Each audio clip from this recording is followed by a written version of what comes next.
Buenos días a todos, soy Julio Alonso Arévalo, bibliotecario de la Facultad de Traducción y Documentación y también creador del blog Universo Abierto y otras cuestiones. Agradecer a la organización el contemplar la participación en este importante evento junto a algunos colegas tan reconocidos y tan destacados. Pues vamos a hablar de la evolución que ha tenido del acceso abierto a la ciencia abierta y cómo está cambiando el panorama de investigación. Ahora mismo nos encontramos ante un nuevo escenario, motivado también por la mayor participación, los desafíos globales y también el uso de la tecnología.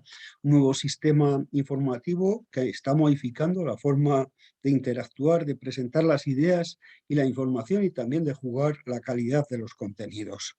Ahora mismo existen una serie de plataformas que permiten que cualquier investigador pueda compartir libremente toda su información, pueda tener mayor visibilidad y pueda tener también mayores recompensas a la hora de publicar su investigación. Se trata de un sistema de una ciencia más abierta, de una ciencia más interconectada a través de lo que llamamos los identificadores persistentes, como puede ser el DOI o como puede ser el ORCID, que permiten que podamos obtener los resultados de las interacciones que se producen con esa investigación y podamos tener datos más precisos sobre su impacto real. Ahí hablamos de ciencia abierta y la ciencia abierta es una práctica científica que permite que otros puedan colaborar y contribuir con los datos de la investigación, las notas de laboratorio y otros procesos de investigación para que estén disponibles gratuitamente bajo términos que permitan la reutilización de esos contenidos, la redistribución y la reproducción, como nos dice esta definición de Foster. La ciencia abierta se representa tradicionalmente como este paraguas que vemos ahí con sus varillas y que cada una de esas varillas forma parte de lo que son todas las cuestiones que conlleva ciencia abierta, que empezó con el tema de software libre, compartiendo el código con Stallman y luego empezó en los años 90 con el tema del acceso abierto y se ha ido ampliando considerablemente sobre los recursos educativos abiertos, hacia las fuentes abiertas, hacia los datos abiertos y también hacia las metodologías de investigación más abiertas e incluso a la participación de los ciudadanos en la ciencia, como es la ciencia ciudadana, y que veremos a lo largo de este recorrido. Por lo tanto, se produce un cambio de cultura en lo que es el proceso de investigación y cómo se ofrecen los datos, un cambio que se realiza también en cuanto a la recompensa que recibe el investigador por su trabajo.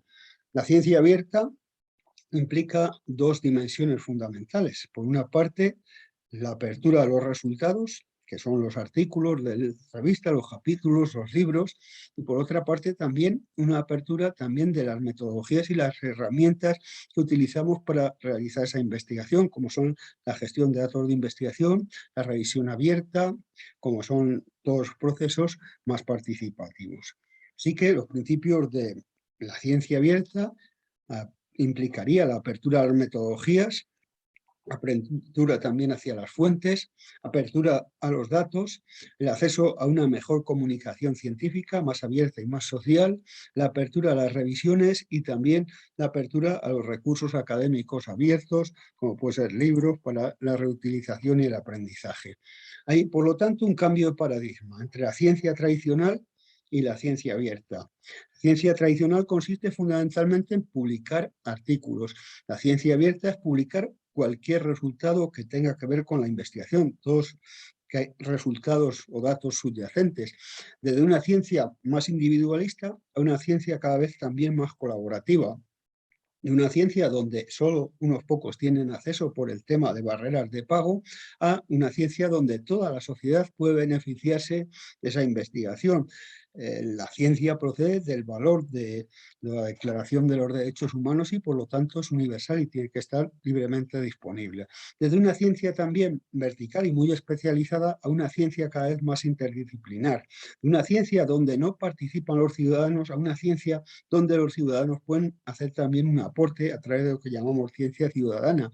Y también diferencias en cuanto a la medición de la calidad del impacto de la investigación, desde el impacto de las publicaciones hasta el impacto del investigador, lo que está cambiando también el uso de lo que son los indicadores, como puede ser el factor de impacto, que no se desecha la bibliometría tradicional, sino que añade nuevas posibilidades a través de lo que son las nuevas métricas o las métricas alternativas que veremos también en el desarrollo de esta conferencia.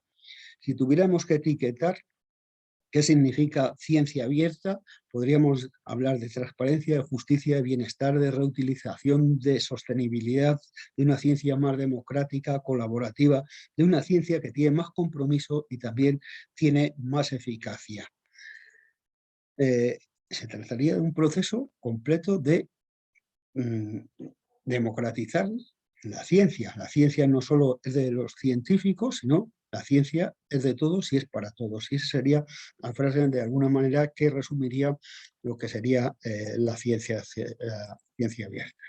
Además, y como hemos visto durante este periodo de COVID, nos hemos dado cuenta que, por ejemplo, la decodificación del genoma del virus se tardó tan solo una semana en decodificar, cuando el anterior virus SARS se tardaron casi 3 meses. Y eso ha sido gracias a que se ha puesto a disposición de todo el mundo de cara a esta pandemia mundial de COVID-19 toda la información por parte de empresas, por parte de instituciones, y eso ha hecho posible que tengamos o dispongamos de una vacuna de forma casi inmediata. En menos de año y medio, 2 años, hemos obtenido una vacuna y por el momento parece ser que los resultados están siendo bastante satisfactorios. Por lo tanto, eso es lo que implica la ciencia abierta.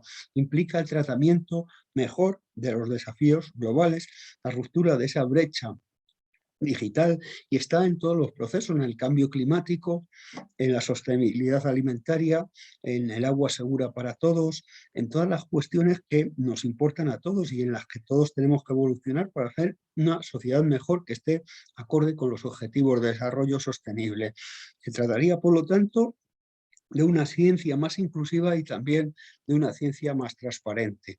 ¿Qué beneficios tendría la ciencia abierta? Pues fomenta un mayor intercambio de esa comunicación científica, reduce los costes ya que reutilizamos los datos y los contenidos, mejora esos contenidos también porque es una ciencia donde más gente puede participar y puede evaluar esa investigación, y también genera nuevo conocimiento porque el conocimiento va a estar a disposición de cualquiera que quiera utilizarlo.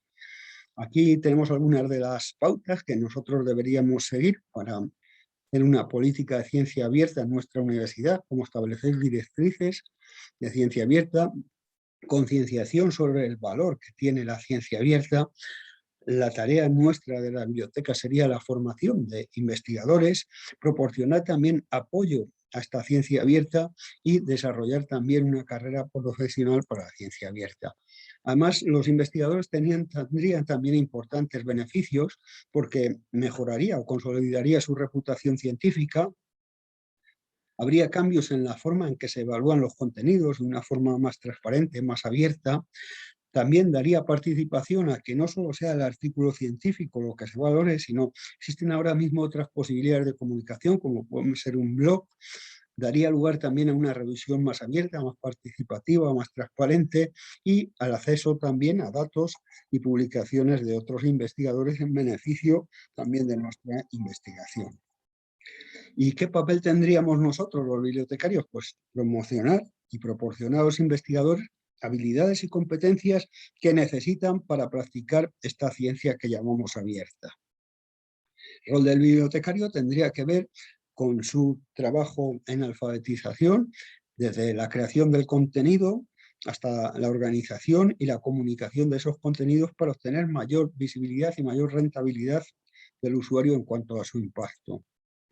Así, el bibliotecario se convertiría en un stakeholder, en lo que se llama un asesor de confianza de investigadores, y sobre todo a través de esa tarea o ese perfil más especializado, que es el de bibliotecario de enlace, que trabajaría en temas de acceso abierto con el investigador, en la gestión de datos de investigación, en las licencias abiertas y los derechos de autor, en el asesoramiento personal también, en la búsqueda y recuperación de la literatura, en una experiencia mejor de comunicación científica, en el análisis y recogida de datos de cifras, de impacto y la importancia que tiene la visibilidad y la reputación digital del investigador en línea, y también ser un co-creador a la hora de desarrollar eso que llamamos recursos educativos abiertos, que permitan que los estudiantes puedan utilizar cualquier tipo de contenidos para su formación.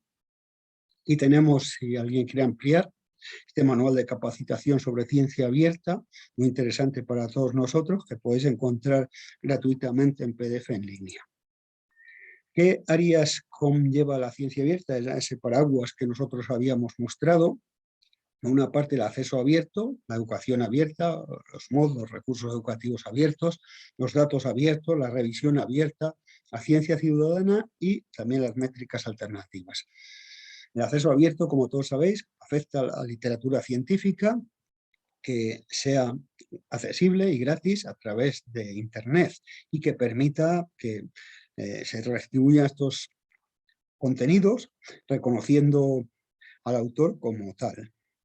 Ahora mismo estamos en un proceso en que la digitalización de contenidos prácticamente es compleja. Ahora mismo casi todo está en digital, o al menos en la fase de producción. El acceso abierto está bastante consolidado. Como vamos a ver luego, casi la mitad de la investigación del mundo ahora mismo ya está en acceso abierto. Y luego la ciencia abierta está ahora mismo en su etapa inicial y estamos trabajando en ello y estamos impulsándola desde bibliotecas, investigadores y tecnólogos. El acceso abierto nace en el año 2001 con una iniciativa de PLOS, que fue la revolución de las revistas científicas, donde más de 30.000 científicos se comprometieron a no publicar y no revisar en revistas que no pusieran en práctica esta idea. Sin embargo, contrariamente a lo que podíamos pensar, al cabo de los años la concentración y el oligopolio de las grandes empresas es cada vez mayor y están ganando mucho dinero con el tema de acceso abierto. Ahora mismo estamos hablando de las Big Five, o de las 5 grandes de la investigación, que son esas que veis ahí, Elsevier, Wiley, Springer, etcétera, ¿no? Y que tienen unos beneficios del 40% y publican el 50% de todos los artículos del mundo. Sin embargo, ya casi la mitad de los trabajos de investigación están en acceso abierto. Hay que decir que la ventaja de CITA tiene el acceso abierto de media es un 18%, aunque hay determinadas rutas, como vemos ahí, como es la ruta verde, que tiene un 33% de impacto. La ruta verde, como todos sabéis, es publicar en una revista científica y posteriormente lo que hacemos es depositarla en un repositorio institucional o temático. Y luego la otra gran ruta, que también tiene más impacto, es publicar pagando por los procesamientos del artículo, por los APCs, que tiene un impacto del 31%, aunque la media, como vemos ahí, es del 18% de impacto. Sin embargo, también es cierto que existen diferencias por disciplinas. Hay unas disciplinas que han evolucionado más y otras disciplinas que no han evolucionado tanto como podemos apreciar. Pero existe un pero, y existe un sin embargo. El 65% de los artículos más citados del mundo, hoy por hoy, todavía están bajo barreras de pago. Y este es un tema que tenemos en cuenta y que tiene en cuenta también esta semana del acceso abierto para hacer una apertura mayor y una apertura a los resultados, sobre todo de calidad. Algunos de los otros datos es que hoy por hoy solo el 15% de los artículos se publican de forma inmediata, en abierto, y un tercio de las revistas tardan al menos 6 meses en publicar o en dejar publicar algo en acceso abierto. Sin embargo, el acceso abierto se ha convertido en un laboratorio para la innovación, como nos dice Packer. Ahí. Ahora mismo, sistemas como el Plan S, por ejemplo, nos han llevado a los acuerdos transformadores que están llevando, pues bueno, a una evolución hacia una mayor apertura. Un plan transformador, como saben, es un acuerdo con una institución que se ha hecho gracias al apoyo también de bibliotecarios y de científicos que lucharon contra grandes editoriales haciendo cancelaciones, y es un acuerdo que permite que si tú tienes la suscripción a esa revista, los investigadores de tu universidad no tengan que pagar por publicar esa revista en abierto. Y otra cosa que se plantea es la velocidad de publicación. O sea, la publicación abierta, inmediata, que son los preprint. Los preprint están acelerando ahora mismo y están transformando también la comunicación científica, porque publicar en una revista de corte tradicional supone, entre otras cosas, mucho tiempo, desde que nosotros escribimos el artículo hasta que el artículo se ve publicado. A veces pasan 3 o 6 meses. Y en ese tiempo alguien puede adelantarnos en nuestra investigación y retrasa el que otra gente pueda seguir investigando. Por lo tanto, el intercambio de preprint o versiones que no han sido revisadas es importante, y ahora ya muchas revistas piden y exigen a los investigadores que publiquen el preprint, porque así, perdón, les llega una forma más abierta, inmediata de publicación. Además, los preprint, como tienen un plazo de citación mayor, normalmente reciben un 36% más de citas que los artículos que no tienen preprint. Sin embargo, en el área de las humanidades esto todavía es poco practicado. ¿Por qué? Porque fundamentalmente la ciencia necesita publicar más rápido, necesita asegurarse que esa publicación va a ser suya, y así un 36% de las citas reciben. ¿Qué beneficios tienen estos que se llaman los preprint? Mejoran el acceso y aceleran la comunicación científica.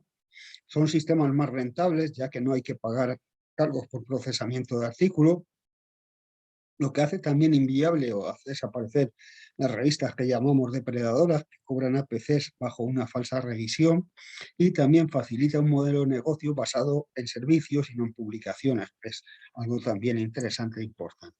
Aquí tenéis sitios donde en cualquier área de conocimiento vosotros podéis publicar, sea en el área de Derecho, en el área de Ciencias Sociales, vuestro propio preprint. Ahí tenéis diversos repositorios temáticos de preprint, los de OSF. Otra de las áreas que aborda la ciencia abierta, como ya hemos dicho, son los datos abiertos. Cualquier operación que hacemos en Internet, sea una operación voluntaria o involuntaria, genera datos, de millones de datos, en este caso, por lo que llamamos los Big Data.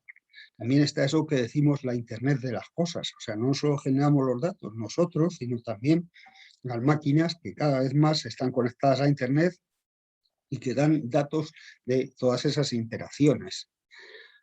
Un IDC, que es la organización mundial que se encarga de este tema de los datos, cada año los datos se incrementan un 50%, o sea, que casi se duplican cada 2 años. Y esto que llamamos Big Data consiste en que debemos procesar, entender y transformar esos datos en decisiones de valor, tanto para empresas como para individuos como para investigadores. Y eso es lo que llamamos Big Data. Big Data es una de las tendencias de futuro en todos los campos. Según una investigación de Pew Research, la mayoría de los investigadores dicen que los datos de investigación incluso están teniendo más impacto que lo tuvo la web al principio. Por lo tanto, es uno de los grandes retos, sobre todo, ¿por qué? Porque para la gestión necesitamos tomar decisiones informadas, y esas decisiones las tomamos según los datos de interacciones que se producen. Imaginaros una empresa que fabrica algo y dispone de los datos de lo que quieren, de lo que necesitan, de lo que consumen las personas, pues va a poder adecuar su producción de forma más adecuada y también de forma más adaptable al cliente. Un informe del Foro Económico Mundial declaró que los datos constituyen una nueva clase de activo económico tan importante como fue la moneda, el oro en los tiempos pasados. Por lo tanto, ahora mismo es fundamental para la sostenibilidad futura el control de los datos y el trabajo con los datos. Sin embargo, ¿qué sucede en el ámbito académico? Pues casi todos los datos de investigación ahora mismo quedan en las oficinas o en los ordenadores de los propios organismos que los generaron, y en los últimos años, dándose cuenta de esta situación, varias organizaciones de financiación fundamentalmente científica, nacionales e internacionales, han emitido declaraciones y políticas que subrayan la necesidad de un inmediato archivo de los datos. De hecho, para financiar determinadas investigaciones, se exige a los investigadores, por ejemplo, en la Comunidad Europea, que depositen esos datos, o sea, todos los datos subyacentes a la investigación, datos cuantitativos, datos cuantitativos, datos que nosotros utilizamos para presentaciones o para cualquier otra cosa. Así que el intercambio de datos permite también a los científicos reutilizar y analizar y reproducir los resultados de los demás, poner a disposición nuestros resultados que también van a ser más citados. No solo nos van a citar directamente por lo que es la publicación final, sino también por los datos que nosotros estamos aportando, y además este proceso tiene también una implicación de carácter económico, porque en un proceso de investigación lo que más cuesta probablemente es generar esos datos.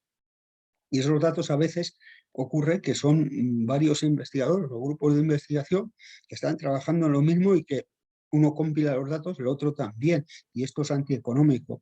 Lo ideal sería reutilizar esos datos, que es de lo que trata ahora mismo la gestión de datos de investigación. Como veis, casi todas las organizaciones científicas, públicas o privadas, ahora mismo están generando repositorios de datos como Mendeley Data, DataShare, Thomson Reuters, como veis ahí, los más importantes ya tienen portales de datos. Y tenemos un portal también de datos que contribuye a un gobierno más abierto, que es DataYouth, donde podemos encontrar información muy precisa sobre cualquier cosa. ¿Cuánto gana un bibliotecario, por ejemplo? ¿Cuántos bibliotecarios hay por personas en Estados Unidos o cualquier otra cosa? Pues podemos obtener ahí. Y por lo tanto es importante no solo para eso, sino para la democracia.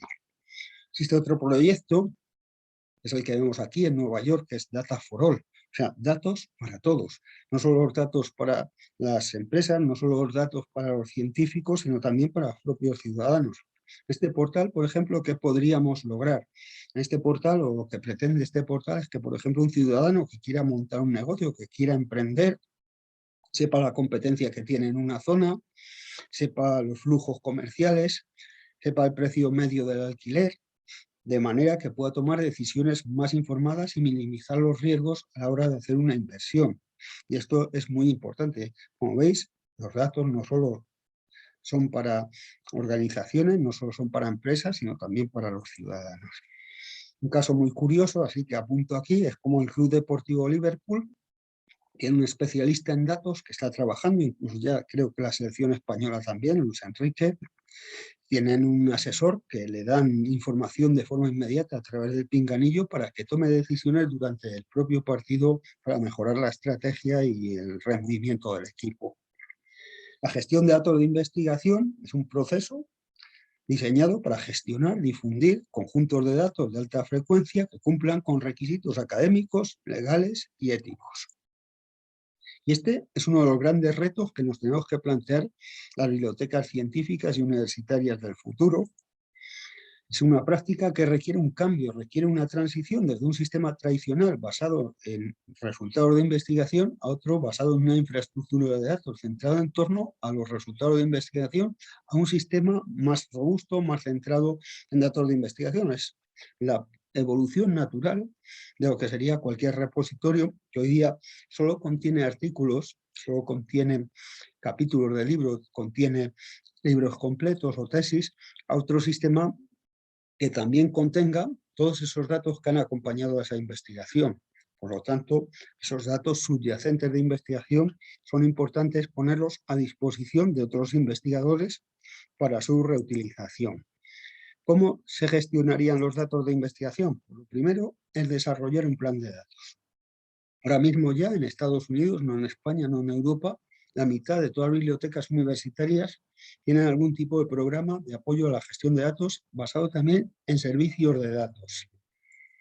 Primero que hay que hacer también es una intervención en el ciclo vital de los datos, incluso antes de que se hayan producido esos datos, en la misma creación. Luego, pues, como veis ahí, el procesamiento, el análisis, la preservación de los datos, cómo va la gente a acceder, cómo se van a reutilizar esos datos. Este nuevo ecosistema requiere evolución de ciertas áreas, desarrollar estándares, la validación de esos datos a través de los principios FAIR, el procedimiento para documentar su procedencia y los modos de gestión, propiedad y preservación de esos datos. Ello requiere una serie de pautas. ¿Quién posee esos datos? ¿Qué requisitos ha impuesto el creador sobre esos datos? ¿Qué datos deben conservarse y por cuánto tiempo? ¿Cómo los debemos preservar? ¿Qué consideraciones éticas existen en torno a los datos, sobre todo el tema relacionado con datos privados? ¿Cómo se van a acceder a esos datos? ¿Cómo van a ofrecerse para que otros los utilicen? ¿Y cómo se van a manejar los costos? Porque esto requiere una importante inversión en profesionales y infraestructuras. LIBER, que es la Liga de Bibliotecas Europeas, da 10 recomendaciones para que las bibliotecas inicien sus proyectos de gestión de datos de investigación. Primero se inicia la propuesta de gestión de datos de investigación, desarrollar los estándares, desarrollar las habilidades necesarias por parte del personal, participar activamente en la investigación, mantener contactos y colaboraciones con investigadores y grupos de investigación, apoyar el ciclo vital de los datos, promover también el uso de identificadores como DOI, ORCID, etcétera, promover un catálogo institucional de datos y de repositorios, participar en la práctica de gestión de datos como una disciplina de trabajo específica y también un almacenamiento y preservación segura de esos datos. En cuanto a qué gestor profesional, pues evidentemente un proceso tan complejo requiere la participación de todos los elementos prácticamente del campus y de distintas especialidades. Científico de datos, un comunicador, un analista, ingenieros, bibliotecarios, archiveros, muy importante en cuanto al ciclo vital de los datos, y también las entidades financiadoras y los propios gestores de la universidad. O sea, requiere una participación de todos, que sí sería importante, como sucedió en el caso del acceso abierto, que fuera la biblioteca quien liderara este importante proceso para todos. Y eso fue así y eso ha sido así, porque esto forma parte ya también del propio desarrollo de los repositorios actuales hacia un sistema, como hemos dicho, más robusto y más complejo. Esta bibliotecaria de la Universidad de Maryland lo dice muy claro: las habilidades que nosotros tenemos para participar en este proceso. Nosotros sabemos organizar la información, las cosas, entendemos los vocabularios controlados, sabemos cómo organizar la eso, hemos vivido la evolución de lo analógico a lo digital y somos uno de los profesionales mejor posicionados de cara al trabajo y al liderazgo en la gestión de datos de investigación. Por lo tanto, tenemos las habilidades necesarias. Otra área que contempla ciencia abierta es el tema de revisión abierta. Hoy por hoy, para validar los trabajos escritos, se evalúan por su calidad, por su originalidad, por su rigor científico antes de la publicación, y este es el estándar de oro que determina que un documento sea científico o no lo sea, el que haya pasado por un sistema de evaluación donde un grupo de 2 o 3 pares ha acreditado la fiabilidad de esos contenidos. Y este es, como decimos, el estándar de oro. Normalmente cuando un investigador tiene una idea, la escribe, genera un manuscrito, lo envía a una revista o lo sube a JS, el director designa a 3 o 5 expertos de la plantilla en ese campo de conocimiento que deciden si van a publicar ese artículo, si lo publican con modificaciones o si lo van a rechazar. Ese es el proceso tradicional de revisión científica. Y esto tiene mucha importancia ahora mismo con los sistemas de acreditación de investigadores para las carreras académicas. Es fundamental. El comité de evaluación es el que revisa este tipo de cosas y lo hace a través de lo que se llama un doble ciego. Un doble ciego lo que pretende es garantizar la equidad y la objetividad de la evaluación. Normalmente, cuando alguien revisa un artículo, no sabemos quién es el autor, pero el autor tampoco sabe quién son los revisores, para garantizar ese anonimato. Bueno, ¿y qué es lo que evalúan? El comité científico evalúa el propósito, la fuente, la estrategia, la relevancia, la calidad, la crítica de esa investigación, la redacción, las conclusiones, los resultados, una evaluación exhaustiva para generar un informe de evaluación, como ya hemos comentado.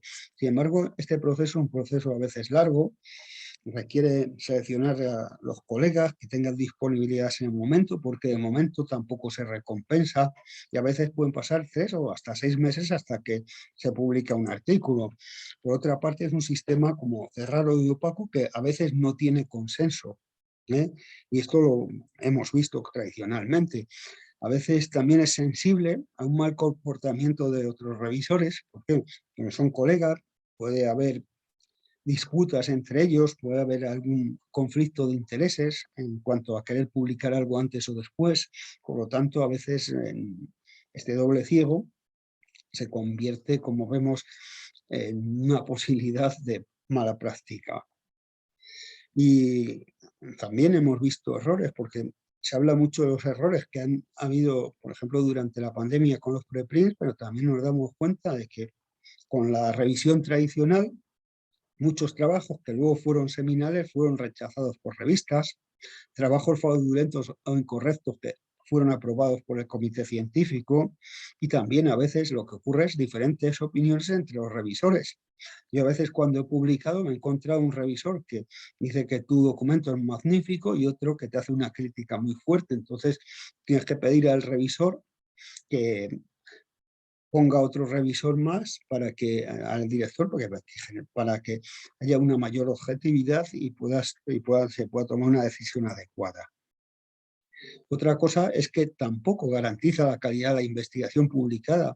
Sigue siendo a veces difícil de verificar que sea de calidad o no sea de calidad.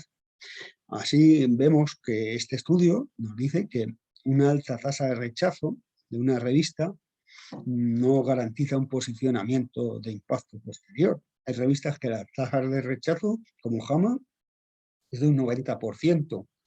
Esa sí está bien posicionada, porque es una revista muy selectiva, pero normalmente, ¿qué sucede? Que la gente quiere publicar en revistas de mayor impacto y al final, pues esas revistas tienen eso que llamamos el efecto ANECA, es decir, que rechazan más artículos porque más gente quiere publicar en ellos. Y este sistema pues está teniendo sus críticas y está teniendo también su rechazo.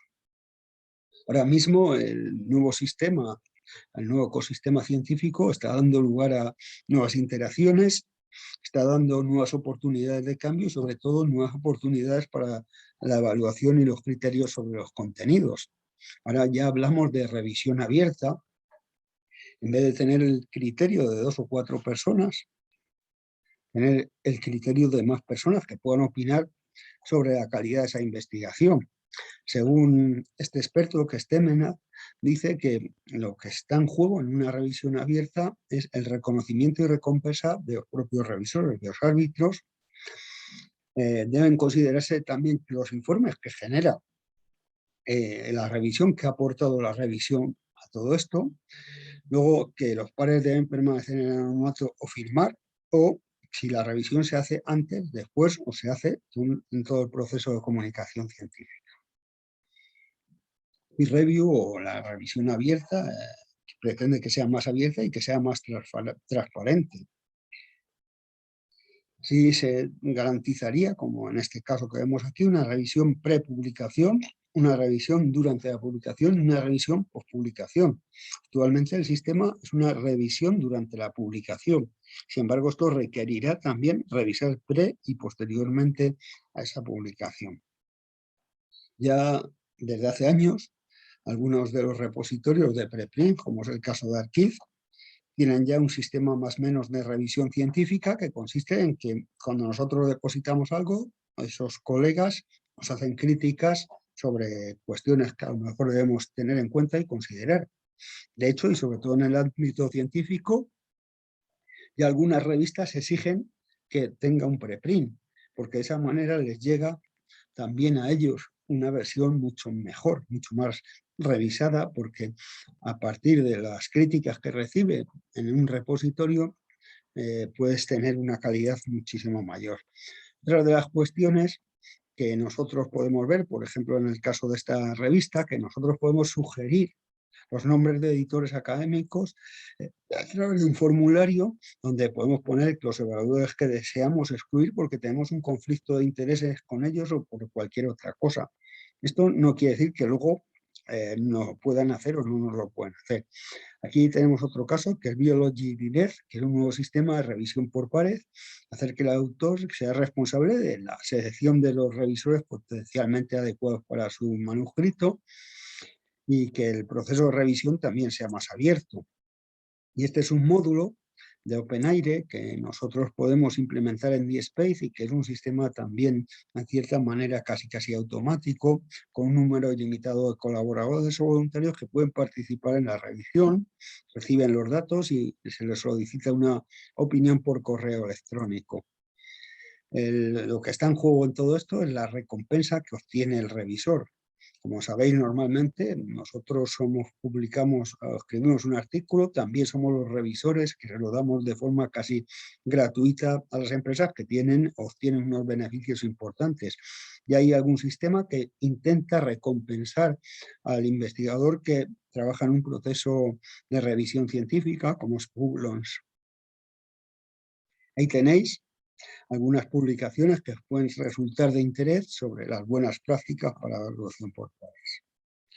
Otro de los aspectos que contempla la ciencia ciudadana, la ciencia abierta, perdonad, es la ciencia ciudadana y es la participación del público en general en las actividades de investigación. Decíamos que la ciencia abierta es una ciencia más social y más participativa y esto puede promover la participación pública en los experimentos. ¿Por qué? Porque nosotros podemos ser sensores para recoger información y no solo recoger información en 2 o 3 puntos, sino en muchos puntos. ¿Qué tareas desarrollan los ciudadanos científicos, que es como se llama a los voluntarios que participan en la ciencia ciudadana? Pues promueven o proporcionan datos, proporcionan datos experimentales que luego se van a utilizar en investigaciones, plantean preguntas y co-crean una cultura científica, una cultura divulgativa y de comunicación también de esa ciencia. ¿Qué aporta entonces la ciencia ciudadana? Mayor visibilidad e impacto de investigación, convierte la investigación en una investigación más interconectada, aumenta la velocidad de innovación y descubrimiento, se puede acceder a la bibliografía, asegura a los investigadores que sea más transparente y reproducible, genera nuevas colaboraciones o asociaciones y asegura el acceso a largo plazo a los resultados, además de aumentar la eficacia científica porque aportan más datos y contribuir directamente también al crecimiento económico. Y por fin vamos a ver el último de las cuestiones que hemos planteado en esta serie de la ciencia abierta, que son las métricas alternativas. Almetriz es un término que elaboró Tara Borel y otros en el manifiesto Almetriz en el año 2010. Es una metodología de desarrollo rápido para medir el impacto de los trabajos académicos a través de la publicación en la web y a través también de los datos sociales. El término no fue muy preciso, el término adecuado hubiera sido el metric, porque las métricas alternativas no están desechando la métrica tradicional, que era el impacto académico a través de sistemas como Journal Citation Reports y el conteo de citas, y une a eso también el impacto social de la investigación, con datos ya relativos a las descargas, a las visualizaciones que ha tenido esa investigación, a las menciones que ha tenido en medios sociales, también las veces que se ha compartido, por ejemplo, en gestores de referencia, en documentos políticos, en blogs, y por lo tanto recoge un impacto mucho más amplio de la investigación en todos los niveles y no solo en el académico. Ahí vemos, por ejemplo, cómo Nature tiene normalmente datos de una investigación tanto de las citas tradicionales, de la bibliometría ortodoxa, como de las almétricas o las métricas alternativas. Por lo tanto, ambos contribuyen a una visión más amplia. Las métricas se llaman también a nivel de artículos y lo que hace es recoger datos, por ejemplo, de las veces que esa investigación se ha compartido en Mendeley, de las veces que se ha tuiteado, que se ha blogueado. Ahí tenemos el rosco de almetrics.com de Escolástica, que nos da una idea de ello. Y para hacer este seguimiento, como hemos dicho, tiene un documento fuente y luego Es importante para seguir estas interacciones los identificadores como el DOI, como el PubMed, el nuevo PubMed, el IDE, el ISSRN y cómo mide las interacciones producidas.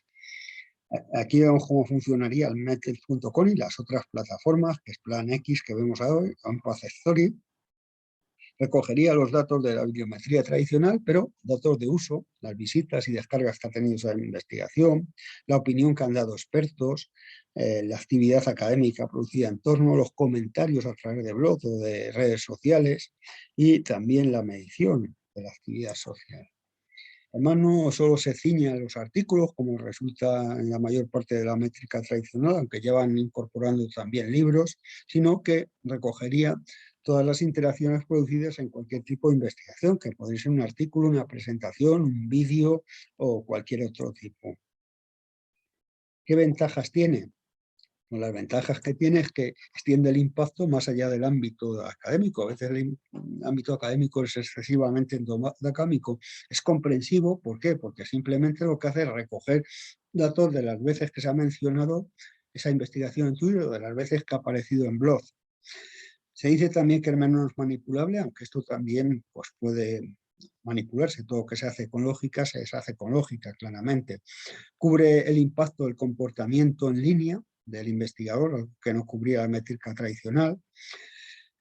Muestra un impacto en tiempo real, porque desde el primer día que se publica esa investigación ya tenemos datos visualizadores de descargas, de menciones que se hayan hecho.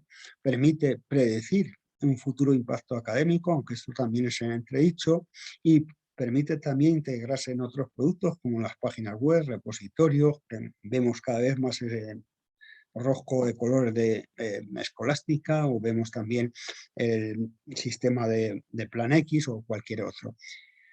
Y por otra parte también plantea algunas cuestiones o algunos problemas. Por una parte, la inconsistencia de los datos. Todos los sistemas de medición no están utilizando los mismos datos, las mismas metodologías ni de la misma manera. Y luego nos preguntamos si mide realmente la influencia social o está midiendo la calidad de esa investigación.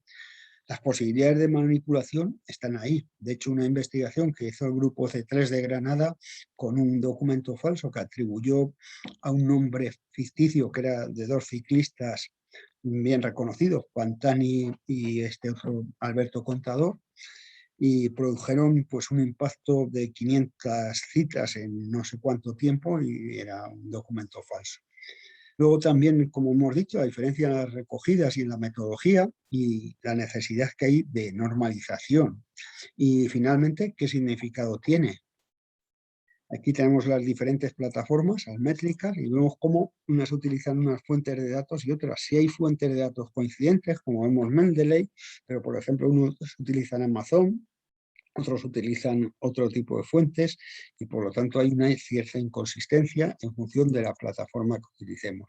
En cuanto a la normalización, en ello está trabajando ahora mismo, como vemos ahí, la NISO, que es la Organización Norteamericana de Normalización Científica, y lo más importante es el impacto que tiene, ¿no? Porque nos encontramos por el momento pues, resultados un poco distintos, ¿no?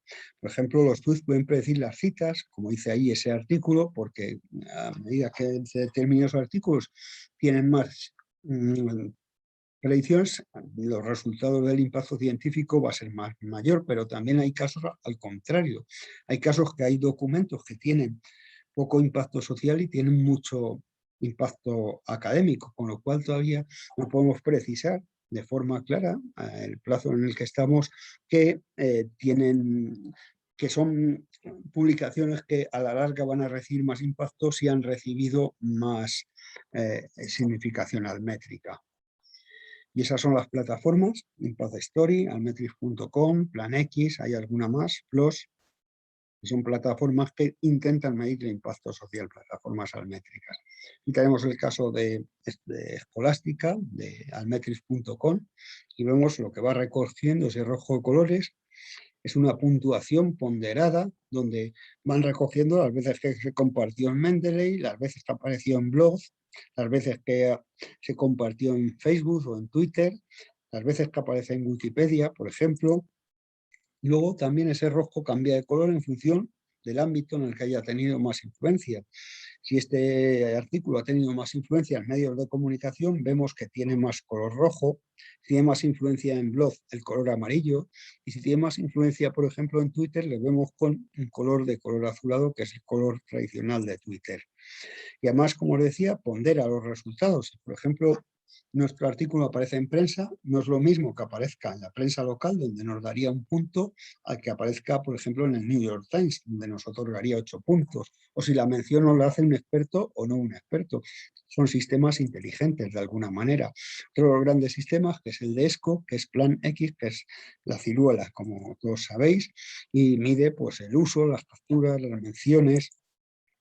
Aquí tenéis las fuentes que utiliza. Utiliza, por ejemplo, Amazon, utiliza también, por ejemplo, WordCast, que no utilizan las otras fuentes.